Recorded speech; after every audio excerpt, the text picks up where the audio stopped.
Hi, it's Steve. Today we'd like to show you how to change the lid switch magnet on your washer. It's a really easy repair. Let me show you how we do it. Now, to replace the magnet on the lid, we're simply going to raise that lid into a full open position and remove the two mounting screws.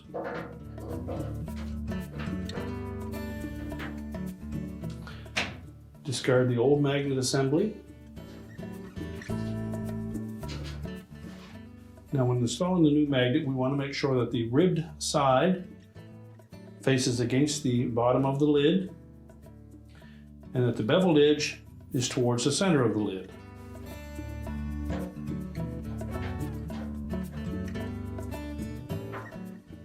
Then line up the screw holes.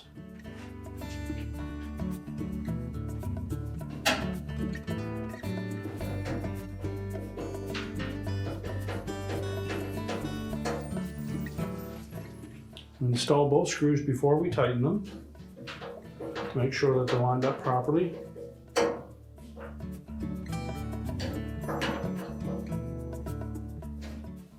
So just make sure they're both tightened securely. We can close up the lid and your repair is complete.